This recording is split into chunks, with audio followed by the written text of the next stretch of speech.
আল্লাহ রাব্বুল আলামিন আসমান থেকে আমাদের প্রতি রহমত বর্ষণ করবেন, কথা ঠিক কিনা? আল্লাহ পাক পবিত্র কোরআনুল কারীমে ইরশাদ করতেছেন যে রাসূল আমাদের জন্য কোরআন রেখে গেলেন, সেই আল্লাহ পাক বলেন ওয়া আতিউল্লাহ ওয়ার রাসূল, তোমরা আল্লাহ এবং রাসূলের আনুগত্য করো। আচ্ছা ভাই, কার আনুগত্য করতে হবে? প্রথমে আল্লাহ, তারপরে রাসূল। আল্লাহ এবং আল্লাহ রাসূলের আনুগত্য যদি আমরা করি, আল্লাহ এবং আল্লাহ রাসূলের হুকুম যদি আমরা মেনে চলি, আল্লাহ এবং আল্লাহ রাসূল যা করতে বলেছেন সেগুলো যদি আমরা আমল করি, আল্লাহ রাব্বুল আলামিন বলেন লাআল্লাকুম তুরহামুন, তাহলে তোমাদের প্রতি আল্লাহর রহমত নাজিল হবে। বলুন সুবহানাল্লাহ। আমরা কি রহমতের আশা করতেছি? যেখানে রহমত থাকে সেখানে কোনো অশান্তি থাকে না। রহমত যদি থাকে সেখানে কি থাকবে? কোনো অশান্তি থাকবে, কোনো বিশৃঙ্খলা থাকবে না। দুটি জিনিস আমাদেরকে মানতে হবে। দুটি জিনিসের মধ্যে একটি হলো আল্লাহর আনুগত্য আর একটা রাসূলের আনুগত্য। এই দুটের মধ্যেই আছে কি শান্তি। এই দুটার বাইরে যদি আমরা কারো আনুগত্য করি, কারো আমল যদি আমরা করি, কারো কথা যদি আমরা মানি, তাহলে এর মধ্যে কোনো বরকত নাই, কোনো রহমত নাই, খালি অশান্তি, কথা ঠিক কিনা? 16.5 বৎসর এই বাংলাদেশ একটা অশান্তির মধ্যে ছিল, কথা ঠিক কিনা? আজকে এখানে আপনাদের সামনে আলোচনা করতেছি। গত বছর এই সময় আপনার যত নেতৃবৃন্দ ছিল তারা সবাই আওয়ামী লীগের ছিল। আজকে দেখতেছি একজনও নাই। তাদের পরিবর্তে এখানে আরেকটি দলের ভাইরা তারা এখানে আসার সুযোগ পেয়েছে। শুধু একটি দল না, অনেক দলের ভাইরা এখানে কি আসার সুযোগ পেয়েছে। কিন্তু গতবার ছিল শুধুমাত্র একমাত্র কি এক দল, কথা ঠিক কিনা? আর অন্য দল কি ছিল? নিষেধ ছিল, কথা ঠিক না? এখন 5ই আগস্ট, এই 5ই আগস্টের মাধ্যমে এই দেশ আমরা আবার কি নতুন করে স্বাধীন হয়েছি, কথা ঠিক কিনা? আমরা এখন নিজের মন খুলে কথা বলতে পারতেছি। আগে তো আমাদের টুটি চিপে ধরা হয়েছে, মাইক কেড়ে নেওয়া হয়েছে, কথা ঠিক কিনা? কিন্তু সেই পরিবেশ আর বাংলার জমিনে হতে দেওয়া হবে না। আমরা এক থাকবো তো ইনশাআল্লাহ। আমার ভাইরা, 1400 বছর পূর্বে যখন এই কোরআন আসলো, আল্লাহর নবী মুহাম্মদ রাসূলুল্লাহ সাল্লাল্লাহু আলাইহি সাল্লাম বিদায় হজের ভাষণে লক্ষ লক্ষ সাহাবীদের সামনে ভাষণ দিচ্ছিলেন। আল্লাহ রাসূল বললেন তারাকতু ফিকুম আমরাইন, আমি তোমাদের মাঝে দুটি বিষয় রেখে যাচ্ছি। ইন তামাসসাকতুম বিহিমা, যদি তোমরা এই দুটো বিষয়কে যদি তোমরা আঁকড়ে ধরো, এই দুটি বিষয় যদি তোমরা ধারণ করো, লান তাদিল্লু, তোমরা পৃথিবীতে গোমরাহি হবে না, পথভ্রষ্ট হবে না। আল্লাহ রাসূল সাল্লাল্লাহু আলাইহি সাল্লাম বললেন তোমাদের মাঝে আমি দুটি জিনিস রেখে যাচ্ছি। কোথায় বলছিলেন? বিদায় হজের ভাষণ, আরাফার ময়দান, বিশাল ময়দান। আরাফার দিনে আমরা রাস্তা খুঁজে পাওয়া যায় না, এত বিশাল ময়দান। সেই ময়দানে তখন আল্লাহ রাসূল সাল্লাল্লাহু আলাইহি সাল্লাম জাবালে রহমত সেখানে দাঁড়িয়ে একটা ভাষণ দিয়েছিলেন। সেই ভাষণে তিনি উল্লেখ করেছিলেন যে আমি তো চলে যাব, তোমাদের জন্য দুটি বিষয় রেখে যাচ্ছি।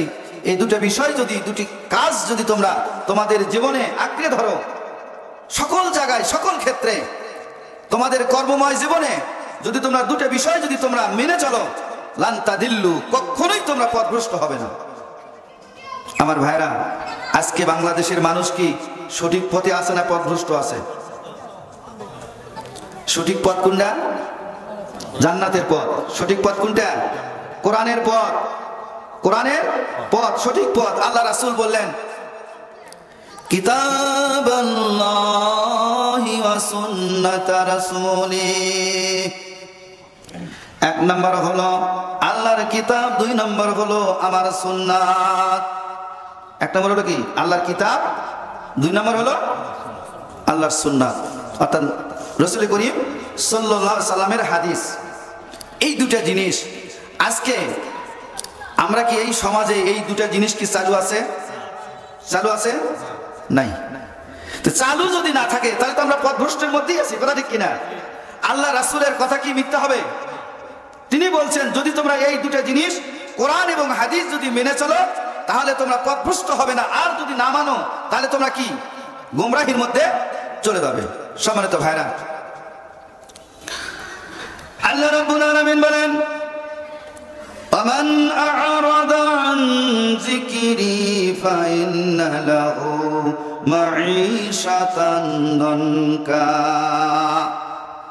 ونحشره يوم القيامة أعمى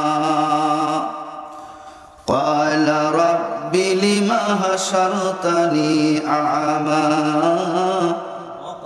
وقد كنت بصيرا। আল্লাহ পাক সূরা তাহার মধ্যে বলে দিচ্ছেন ওমান আরাদা আন যিকরি, যারা আমার এই কোরআন থেকে, আমার এই জিকির থেকে যারা এরাজ করে চলবে, কোরআন থেকে যারা দূরে সরে যাবে, ওমান আরাদা আন যিকরি ফাইন্না লাহু মাঈশাতান দানকা, তাদের এই জীবন হবে সংকীর্ণময়। জিকির শব্দের অর্থ কিন্তু আল্লাহ আল্লাহ বলা না। আমরা আমাদের দেশে অনেক জিকির চালু আছে, কথা ঠিক কিনা? কেউ নিঃশব্দে জিকির করে, কেউ সশব্দে জিকির করে, কেউ আবার লাফায় লাফায় জিকির করে, কথা ঠিক কিনা?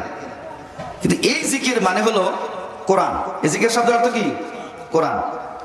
আল্লাহ পাক বলেন যারা এই কোরআন থেকে বিমুখ থাকবে, কোরআন দিয়ে যারা চলবে না, এই কোরআন যারা মানবে না, কোরআনের সাথে যারা থাকবে না, তাদের এই জীবনটা হবে সংকীর্ণময়। জীবন কি হবে? সংকীর্ণময় হবে। ওয়ানাহশুরুহু ইয়াওমাল কিয়ামাতি আ'মা, শুধু তাই নয়, দুনিয়ার জীবনটাই শুধু তাদের সংকটময় হবে না, এদেরকে যখন কিয়ামতে কবর থেকে যখন উঠানো হবে, এরা তখন অন্ধ হয়ে উঠবে। বড় কষ্ট না? এরা যখন অন্ধ হয়ে উঠবে, আল্লাহকে বলবে রব্বুল আলামিন লিমা হাশারতা, ক্বালা রাব্বি লিমা হাশারতানি আ'মা, ও মাবুদ কি জন্য কেন আমাদেরকে অন্ধ করে উঠালা? আমরা তো দুনিয়াতে চক্ষুষ্মান ছিলাম, আমাদের চোখ ছিল, আমাদেরকে কেন এই দুনিয়া কবর থেকে আজকের এই হাসরের ময়দানে অন্ধ করে কেন উঠালা? আমার ভাইয়ের একটু খেয়াল করে শুনবেন, আমাদের 2 চোখ আছে, দুনিয়াতে যাদের চোখ নাই এদের কত কষ্ট। এই যে আমার ভাই এখানে বসে আছে, এই ভাই কত কষ্ট করে চলাফেরা করে, কম দেখে কিন্তু কত কষ্ট করে চলাফেরা করে, কিন্তু যাদের একেবারে অন্ধ, এই পৃথিবী তাদের জন্য সবচেয়ে একটি সংকটময় জায়গা, কথা ঠিক কিনা? আমাদের চোখ আছে, আল্লাহর এই নিয়ামতকে বুঝতে পারতেছি না, কিন্তু যখন কিয়ামতের কঠিন মুসিবতের দিন, যখন আমাদের এই চোখগুলো অন্ধ করে দেবে আল্লাহ, আমরা যদি কোরআন না মানি, আল্লাহ পাক অন্ধ করে উঠাবেন, ওই দিন আমার আপনার অবস্থাটা কেমন হবে একটু খেয়াল করে দেখি তো। তাহলে এই কোরআন মানার দরকার আছে কিনা? আছে না? কোরআন মানার দরকার আছে। যদি না মানি, আল্লাহ বলবেন লিমা হাশারতানি আ'মা ওয়া ক্বাদ কুনতু বাসীরা, ওয়া লা আতাতকা আয়াতুনা ফানাসিতাহা ওয়া কাযালিকাল ইয়াউমা তুনসা। আল্লাহ বলবেন আজকে তোমাকে অন্ধ করে তোলার কারণ হলো আতাতকা আয়াতুনা, আমার এই আয়াতগুলো তোমাদের কাছে এসেছিল, কিন্তু তোমরা আমার এই আয়াতগুলো ভুলে গিয়েছিলে। আজকে কিয়ামতের কঠিন দিন আমি মহান রব্বুল আলামিন তোমাদেরকেও ভুলে গেলাম। নাউযুবিল্লাহ। আল্লাহ ভুলে যাক, এটা কি আমরা চাই? হ্যাঁ, চাই না তো কেউ। যদি কিয়ামতের দিন আল্লাহর স্মরণ যদি আমাদেরকে, আল্লাহর করুণা, আল্লাহর মেহেরবানি যদি আমরা পেতে চাই, তাহলে ওই দিন এই দুনিয়ার জীবনে কোরআন মানার দরকার আছে কিনা? আছে না? একদল বলতেছে আলেমরা ব্যবসা করতেছে, কি ঠিক বলতেছে না? কয় আলেমরা ধর্ম ব্যবসা করতেছে। আল্লাহ পাক পবিত্র কোরআনুল কারীমের মধ্যে বলতেছেন, ইয়া আইয়ুহার রাসূল বাল্লিগ মা উনজিলা ইলাইকা ফাইন লাম তাফআল ফামা বাল্লাগতা রিসালাতাহু। আল্লাহ পাক রাসূলকে নির্দেশ দিয়েছেন, ইয়া আইয়ুহার রাসূল বাল্লিগ মা উনজিলা ইলাইকা, হে রাসূল তোমার প্রতি আমি যা নাজিল করছি এটা তুমি মানুষের কাছে পৌঁছায়া দাও। এখন বলেন তো এটা ধর্ম ব্যবসা না এটা আলেমদের দায়িত্ব? আলেমরা যখন কোরআনের কথা যখন বলে, এক শ্রেণীর মানুষ তৈরি হয়ে গেছে বর্তমান, তারা বলতেছে আলেমরা ধর্ম ব্যবসা করতেছে। এটা কি ধর্ম ব্যবসা? না, এটা হলো আল্লাহ পাক আল্লাহ রাসূলকে নির্দেশ দিচ্ছেন। আল্লাহ বলেন ফাইন লাম তাফআল, হে রাসূল তুমি যদি এটা না করো, তুমি যদি এটা মানুষের সামনে যদি পৌঁছায় না দাও, ফামা বাল্লাগতা রিসালাতাহু, হে রাসূল তুমি তোমার প্রতি যে দায়িত্ব ছিল, যে রিসালাত ছিল, সেই রিসালাতের দায়িত্ব তুমি পালন করলে না। আল উলামা ওয়ারাসাতুল আম্বিয়া, আলেমরা হলো নবীদের ওয়ারিস। কিসের ওয়ারিস? ইলমের ওয়ারিস। কথা ঠিক কিনা? তাহলে আলেমদের দায়িত্ব আছে কিনা?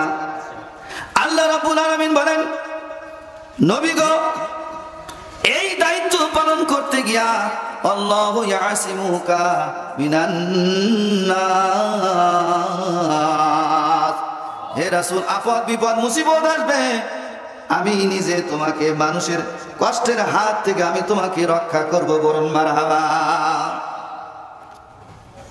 আলেমরা এই দায়িত্ব পালন করতে গিয়া আল্লাহ রাসূলের উপর যেরকম নির্যাতন আসছে, সাহাবীদের উপর যেরকম নির্যাতন আসছে, আলেমদের প্রতি সেই নির্যাতন আসতেছে না? আল্লাহ বলছেন আল্লাহু ইয়াসিমু মিনান নাস, হে রাসূল তোমাকে মানুষের হাত থেকে আমি আল্লাহ রক্ষা করব। এই বাংলাদেশে আলেমদেরকে আল্লাহ রক্ষা করে নাই? আমার ভাইরা, আল্লাহ রাব্বুল আলামিন বলেন, ওয়ালতাকুম মিনকুম উম্মাতুন ইয়াদউনা ইলাল খায়রি ওয়া ইয়া'মুরুনা বিল মা'রুফি ওয়া ইয়ানহাউনা আনিল মুনকার ওয়া উলাইকা হুমুল মুফলিহুন। আল্লাহু আকবার। অবশ্যই তোমাদের মধ্যে একটা দল থাকা লাগবে। ওয়ালতাকুম মিনকুম উম্মাত, উম্মাত মানে হলো দল। আল্লাহ রাব্বুল আলামিন এই দুনিয়ার মানুষরা আল্লাহ এবং আল্লাহ রাসূলের আনুগত্য করবে, তাদেরকে অবশ্যই একটা দল করতে হবে। দল করা হলো ফরজ। দল করা কি? নামাজ পড়া ফরজ, যাকাত দেওয়া ফরজ, হজ করা ফরজ। এরকম আল্লাহর জমিনে আল্লাহর দ্বীন কায়েম করার জন্য দল করাও ফরজ। কোরআনে ৬৬৬৬ আয়াত, এই ৬৬৬৬ আয়াত মানায় কি ফরজ না? আল্লাহ পাক বলতেছেন অবশ্যই তোমাদের মধ্যে একটা দল থাকা উচিত, যে দলের কাজ হলো ইয়াদউনা ইলাল খায়র, যে দল আপনার কল্যাণের দিকে ডাকবে। মুফাসসিরিন কিরাম বলছেন খায়র শব্দের অর্থ হলো কোরআন ও সুন্নতি, আল্লাহর কোরআন এবং রাসূলের সুন্নাহ, এই দুটার দিকে এই দল ডাকবে। এখন যদি আমি বলি বাংলাদেশে অনেকগুলো দল আছে কিনা? আছে না? কোরআনের মধ্যে যে দল করতে বলছে সেই দল করবেন, না কোরআনের বাইরে যে দল আছে সেই দল করবেন? একটু ভেবে চিন্তা করেন। আল্লাহ পাক কোরআন পাকের মধ্যে বলতেছেন, ওয়ালাকাদ জারানা লিজাহান্নামা কাসীরাম মিনাল জিন্নি ওয়াল ইনস লাহুম কুলুবুন লা ইয়াফকাহুনা বিহা ওয়া লাহুম আ'য়ুনুন লা ইউবসিরুনা বিহা ওয়া লাহুম আযানুন লা ইয়াসমাউনা বিহা উলাইকা কাল আনআম বাল হুম আদাল উলাইকা হুমুল গাফিলুন।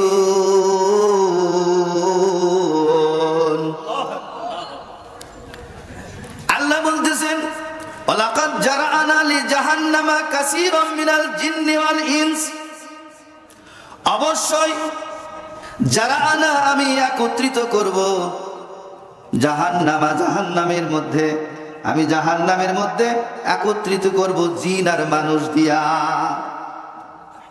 জিন আর মানুষকে আমি জাহান্নামের মধ্যে একত্রিত করব। কাসীরা অধিকাংশ। ভালো করে চিন্তা করেন, আমি কোন দলের মধ্যে আছি, আমার অবস্থান কোথায় হবে, আমার জায়গা কোথায় হবে, একটু ভালো করে চিন্তা করতে হবে। এই দুনিয়াতে আমাদের দেশে ইসলাম চালু হয় মানুষ মারা যাওয়ার পর। যতদিন মানুষ বেঁচে থাকে ইসলাম মানার চেষ্টা করে না, কথা ঠিক কিনা? মানুষ মারা গেলে ইসলাম শুরু হয়, আর যতদিন বেঁচে থাকি ইসলাম মানার কোনো প্রয়োজন হয় না, কথা ঠিক কিনা? যেরকম একটু ভালো করে খেয়াল করবেন, মানুষ মারা গেলে তাকে মারা যাওয়ার সময় কাপড় কয়টা দেওয়া হয়? কয়টা? কোরআন হাদিসে আছে কিনা? আছে না? একবারে এক কমও দেওয়া হয় না, বেশি দেওয়া হয় না, কথা ঠিক কিনা? মেয়েরা মারা গেলে 5টা, কম দেওয়া হয় না, বেশি দেওয়া হয় না। যদি কেউ শহীদ হয় তার রক্ত মাখা কাপড় দিয়ে তাকে কি ওইভাবে দাফন করা হয়, কথা ঠিক কিনা? এটাই নির্দেশ। তাহলে মানুষ মারা গেলে সব মেনে চলা হয়, কথা ঠিক কিনা? কবর যখন খোঁড়া হয় তখন কি কম বেশি করে খোঁড়া হয়? আপনার কি পূর্ব দিকে করে রাখা হয় না কেবলার দিকে রাখা হয়? তাহলে সব নিয়ম কানুন মানতেছেন, কথা ঠিক কিনা? আচ্ছা, যখন রাখতেছেন তখন কি বলে রাখেন? বিসমিল্লাহি ওয়া আলা মিল্লাতি রাসূলিল্লাহ, আল্লাহর নামে এই ব্যক্তিকে রাসূলের দলে রেখে গেলাম, কথা ঠিক কিনা? আওয়ামী লীগ করুক, বিএনপি করুক, জামাত করুক, জাতীয় পার্টি করুক, যে দলই করুক, আপনি তাকে রাসূলের দলে রাখলেন। দুনিয়াতে যতদিন বেঁচে ছিল আল্লাহ রাসূলের দল করে নাই, কথা ঠিক কিনা? আপনি ইসলামের নিয়ম কানুন অনুযায়ী রাখলেন, কিন্তু আপনি সারা জীবন রাসূলের দলের লোক ছিলেন না, কোরআনের দলের লোক ছিলেন না। আপনি কোন চিন্তায় ভাবনায় আপনি তাকে ওই রাসূলের দলে রেখে গেলেন? ওই মরা মানুষটিকে নিয়ে আল্লাহ রাসূলের কোনো কাজ আছে? আল্লাহ পাক বলতেছেন, ওয়াল তাকুম মিনকুম উম্মাহ, অবশ্যই তোমাদেরকে উম্মত হতে হবে। উম্মত মানে কি? রাসূলের দল, কথা ঠিক কিনা? আমরা কার উম্মত? রাসূলের। যদি রাসূলকে না মানি উম্মত হওয়া যাবে কিনা? কি যাবে? রাসূলকে মানতে হবে। রাসূলকে যদি মানি উম্মত হওয়া যাবে। আর এই উম্মতের কাজ হলো ইয়াদউনা ইলাল খায়রি, এই উম্মতের কাজ হলো, এই দলের কাজ হলো খায়রের দিকে ডাকা, কোরআনের দিকে ডাকা, আল্লাহ রাসূলের সুন্নাহর দিকে ডাকা। আমরা কি ডাকতেছি? যদি না ডাকি, আল্লাহ বলতেছেন যদি তোমরা না ডাকো তাহলে তোমরা একটু চিন্তা করে দেখো, ওয়ালাকাদ জারানা লিজাহান্নামা কাসীরাম মিনাল জিন্নি ওয়াল ইনস, অবশ্যই অধিকাংশই মানুষ আর জিনকে জাহান্নামের মধ্যে জড়ো করা হবে, জাহান্নামের মধ্যে একত্রিত করা হবে। লাহুম কুলুবুল লা ইয়াফকাহুনা বিহা, এই সমস্ত অধিকাংশ মানুষের অন্তর ছিল, কিন্তু অন্তর দিয়া কোনোদিন উপলব্ধি করে নাই। আল্লাহ পাক অন্তর দেয় না, খালি এই দুনিয়াতে খাওয়া দাও ফুর্তি করো, দুনিয়াটা মস্ত বড়, আগামীকাল বাঁচবে কিনা বলতে পারো, কথা ঠিক কিনা? আল্লাহ পাক অন্তর দিয়েছেন। আল্লাহ বলতেছেন লাহুম কুলুবুল লা ইয়াফকাহুনা বিহা, আমি তোমাদেরকে অন্তর দিয়েছি চিন্তা ভাবনা করার জন্য, কিন্তু তোমরা অন্তর দিয়া কোনোদিন চিন্তা করলেন না। আমি যদি অংশ মানুষকে জাহান্নামে নিয়ে যাব, তোমাদের অন্তর আছে, অন্তর দিয়া কোনোদিন তোমরা গবেষণা করলে না, চিন্তা করলে না। ওয়ালাহুম আয়ুনুল লা ইউবসিরুনা বিহা, আল্লাহ পাক বলতেছেন তোমাদেরকে দুটা চোখ দিয়েছিলাম, এই দুটা চোখ দিয়ে তোমরা কোনোদিন দেখার মতো দেখলে না, দেখাও তোমরা দেখলে না, কথা ঠিক কিনা? অন্তর আছে কিন্তু চিন্তা করার মতো করলে না, চোখ আছে কিন্তু দেখার মতো দেখলে না। ওয়ালাহুম আয়ুনুল লা ইয়াসমাউনা বিহা, তোমাদের কান আছে, শোনাও তোমরা শুনলে না।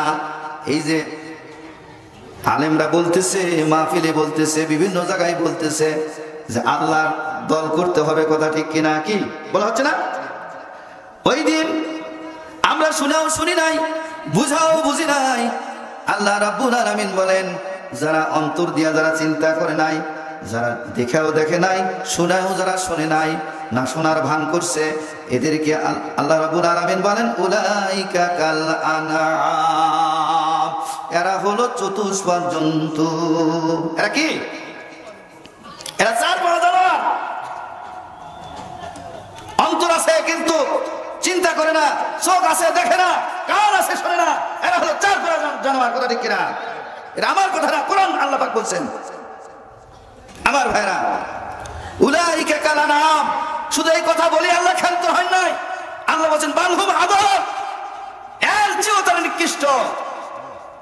আজকে যারা এই কোরআনের কথা বললে, যারা বলে যে ধর্ম ব্যবসা করতেছে, এরা হলো ওই দলের মানুষ, কথা ঠিক কিনা? আমাদেরকে উপলব্ধি করতে হবে। আল্লাহ রাব্বুল আলামিন বলেন অবশ্যই তোমাদের মধ্যে একটা দল থাকতে হবে, যে দলের কাজ হলো আল্লাহর কোরআনের দিকে মানুষকে আহ্বান করা, রাসূলের হাদিসের দিকে আহ্বান করা। আর দুটি কাজ হলো ইয়ামুরুনা বিল মা'রুফি ওয়া ইয়ানহাউনা আনিল মুনকার। এই সমাজে যত খারাপ কাজ আছে, ইয়ামুরুনা বিল মা'রুফ, এই সমাজে ভালো কাজের আদেশ দেওয়া, ওয়া ইয়ানহাউনা আনিল মুনকার, যত অসৎ যত খারাপ কাজ আছে সমস্ত খারাপ কাজ থেকে তাদেরকে বিরত রাখা। সৎ কাজের আদেশ আর অসৎ কাজের নিষেধ। তাহলে এই সমাজটা যতক্ষণ পর্যন্ত এই দুটা কাজ চালু না হবে, সৎ কাজের আদেশ কারা দিতে পারে? যারা সৎ, কথা ঠিক কিনা? যারা অসৎ, যারা দুর্নীতিবাজ, যারা চাঁদাবাজ, এরা কখনো সৎ কাজের আদেশ দিতে পারে না, কথা ঠিক কিনা? এদের নিজেদের দ্বারা করা সম্ভব না, সৎ কাজের আদেশ দিতে তারা পারে না, কথা ঠিক কিনা? সৎ কাজের আদেশ দিতে হলে কোরআনের গুণে গুণান্বিত হতে হবে, কথা ঠিক কিনা? এই জন্য আল্লাহ বলেন যে আগে তোমাদেরকে আল্লাহ রাসূলের দলভুক্ত হতে হবে, তারপর ইয়ামুরুনা বিল মা'রুফ ওয়া ইয়ানহাউনা আনিল মুনকার, সৎ কাজের আদেশ অসৎ কাজ থেকে তোমাদেরকে দূরে থাকতে হবে। এই কাজগুলো যারা করবে, এক নম্বর হলো আল্লাহ এবং আল্লাহ রাসূলের দল করা, দুই নম্বর হলো সৎ কাজের আদেশ দেওয়া, তিন নম্বর হলো অসৎ কাজ থেকে মানুষকে বিরত রাখা। এই কাজগুলো যারা করবে আল্লাহ রাব্বুল আলামিন বলেন উলাইকা হুমুল মুফলিহুন, এরাই হলো সফল কাম। এরাই কি? সফল কাম। এরা সফলতার পৌঁছে গেছে, এরা হলো কামিয়াবি মানুষ। তাহলে আমরা কি সফল হতে চাই? আমরা সফল হতে চাই? যদি সফল হতে চাই তাহলে এই কোরআনের দলে ফিরে আসতে হবে, কথা কিনা? এই দলে ফিরে আসলে আল্লাহ রাব্বুল আলামিন বলেন ওয়াসারিউ ইলা মাগফিরাতিম মির রাব্বিকুম ওয়া জান্নাতিন আরদুহাস মিনাস সামাওয়াতি ওয়াল আরদ। তোমরা দৌড়াও, দৌড় দাও ওয়াসারিউ ইলা মাগফিরাত, তোমরা ক্ষমার দিকে দৌড়াও। মির রাব্বিকুম, তোমাদের রবের ক্ষমার দিকে তোমরা দৌড়াও। ওয়া জান্নাতিন, এবং জান্নাতের দিকে দৌড় দাও। আরদুহা মিনাস সামাই ওয়াল আরদ, যে জান্নাতের সীমানা হলো আসমান আর জমিন বরাবর। করুন সুবহানাল্লাহ। আল্লাহ পাক বলতেছেন তোমরা দৌড় দাও।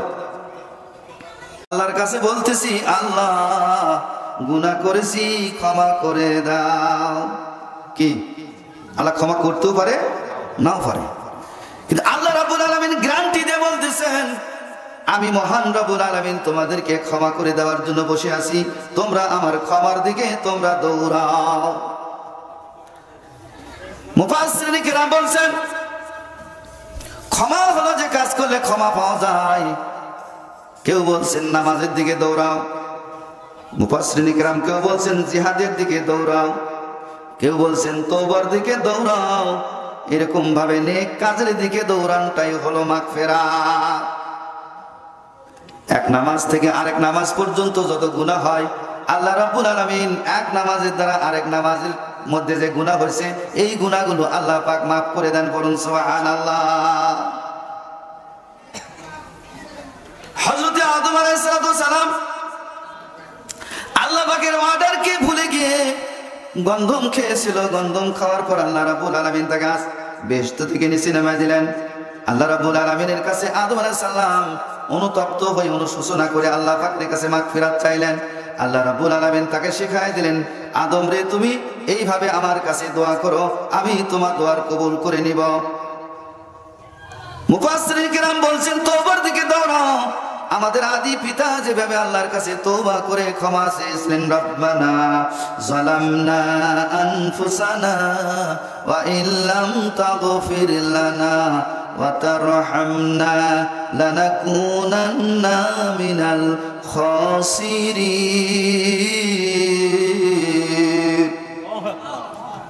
আদম আলাইহিস সালাম আল্লাহর কাছে ক্ষমা চাইছিলেন, রব্বানা, ও আমার পরওয়ারদিগার, রব্বানা যালামনা, আমার আত্মার প্রতি আমি জুলুম করেছি। যালামনা আনফুসানা, আমার আত্মার প্রতি আমি জুলুম করছি।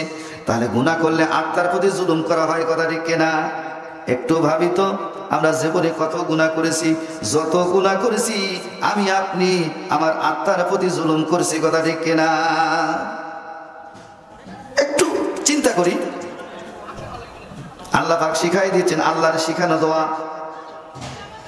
আনফুসানা ওয়া ইল্লাম তাগফির লানা, ও আল্লাহ, তুমি যদি আমাকে ক্ষমা না করো, যদি আমাদেরকে ক্ষমা না করো, ওয়া তারহামনা, আর যদি আমাদের প্রতি দয়া না করো, লানাকুনান্না মিনাল খাসিরিন, ও আল্লাহ, আমরা ক্ষতিগ্রস্তদের মধ্যে আমরা শামিল হয়ে যাব। আমার ভাইরা, আল্লাহ পাক বলতেছেন, মাইয়াবতাগি গায়রাল ইসলামি দীনান ফালাই ইউকবালা মিনহু ওয়া হুয়া ফিল আখিরাতি মিনাল খাসিরিন। আল্লাহু আকবার। যদি কেউ ইসলাম ছাড়া অন্য কোন দল করে, অন্য কোন দলের মতামত, অন্য কোন দলের মতাদর্শ, যদি কেউ ধর্ম নিরপেক্ষতাবাদ মানে, যদি কেউ জাতীয়তাবাদ মানে, ইসলাম ছাড়া যদি যত মতাদর্শ আছে পৃথিবীতে, যত মতাদর্শ আছে, ইসলাম ছাড়া যদি ওইগুলো যারা মানবে, আল্লাহ বলেন তাদের জীবনের কোনো আমল, কোনো ইবাদত আল্লাহ পাকের কাছে কবুল হবে না। নাউযুবিল্লাহ মিন যালিক। আপনি নামাজ পড়েন, রোজা রাখেন, হজ করেন, যাকাত দেন, যত ভালো কাজ করেন, আল্লাহ রাব্বুল আলামিন বলছেন, অমাইয়াবতাগি গায়রাল ইসলামি দীনান, ইসলাম ছাড়া যদি কেউ অন্য কোনো মতবাদ দিয়া আপনার সমাজ পরিচালনা করে, জীবন পরিচালনা করে, রাষ্ট্র পরিচালনা করে, আপনার অফিস আদালত থেকে শুরু করে, রান্নাঘর থেকে শুরু করে, সংসদ ভবন পর্যন্ত যদি মানুষের তৈরি করা বিধান দিয়ে যদি এই জীবন পরিচালনা করে, আল্লাহ বলেন ওই জীবনে যত ভালো কাজ আছে একটাও আল্লাহ রাব্বুল আলামিন কবুল করবেন না। আল্লাহ পাক বলেন, ওয়া হুয়া ফিল আখিরাতি মিনাল খাসিরিন ওই ব্যক্তি আখিরাতে ক্ষতিগ্রস্তদের মধ্যে পড়ে যাবে। আদম আলাইহিস সালাম দোয়া করলেন, আল্লাহ আমাকে ক্ষতিগ্রস্তদের মধ্যে শামিল করো না। কিন্তু আদম আলাইহিস সালাম যে প্রেসক্রিপশন দিয়েছেন আর আল্লাহ পাক যে জীবন বিধান দিয়েছেন, সেই জীবন বিধান মোতাবেক যদি আমরা না চলি, আমরা ক্ষতির মধ্যে পড়ে যাবো। কথা ঠিক কিনা?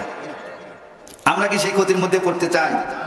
আল্লাহ বলেন, এই জন্যই বলতেছেন, وَأَمَّا مَنْ طَغَى وَآثَرَ الْحَيَاةَ الدُّنْيَا فَإِنَّ الْجَحِيمَ هِيَ الْمَأْوَى। আল্লাহ বলতেছেন, আম্মা মান তগা, যারা দুনিয়ার জীবনে যারা তগা করবে, অর্থাৎ আল্লাহর আইন বাদ দিয়া যারা মানুষের আইন দিয়া তাদের জীবন পরিচালনা করবে। ফেরাউনকে আল্লাহ রাব্বুল আলামিন এই পৃথিবীর বুকে সবচেয়ে শক্তিশালী বাদশা করেছিলেন। আল্লাহ রাব্বুল আলামিন ফেরাউন যখন তার নিজস্ব আইন দিয়া যখন রাষ্ট্র পরিচালনা করতে লাগলো, আল্লাহ রাব্বুল আলামিন মুসা আলাইহিস সালামকে বললেন, ইযহাব ইলা ফিরআউনা ফাইন্নাহু তাগা। হে মুসা, তুমি ফিরআউনকে দাওয়াত দাও আল্লাহর আইন দিয়া চলার জন্য, কারণ সে কি করছে? আল্লাহর আইন বাদ দিয়া নিজের আইন দিয়া রাষ্ট্র পরিচালনা করতেছে, অর্থাৎ সে তগা করতেছে। এই জন্য তুমি তাকে আল্লাহর আইন দিয়া পরিচালনা করার জন্য তাকে দাওয়াত দাও। এই জীবন যারা মান তগা, যারা তগা করবে, যারা সীমা লঙ্ঘন করবে, আল্লাহর আইন বাদ দিয়া যারা মানুষের আইন দিয়া যারা এই সমাজটা এই দেশটা পরিচালনা করবে, ও আসারাল হায়াতাদ দুনিয়া, আর এই মন যা চায় অর্থাৎ দুনিয়ার জীবনকে প্রাধান্য দিবে। দুনিয়ার জীবন কি দিবে? প্রাধান্য দিবে। দুনিয়ার জীবন এখন আচ্ছা নিয়ে এসো। দুনিয়ার জীবনকে যারা প্রাধান্য দিবে তাদের ঠিকানা কোথায়? জাহান্নাম। বলেন, এই দুনিয়ার জীবনকে প্রাধান্য দেবেন না আখিরাতের জীবনকে প্রাধান্য দেবেন? কোনটা? আখিরাতের জীবন। আল্লাহ পাক বলেছেন, আম্মা মান খাফা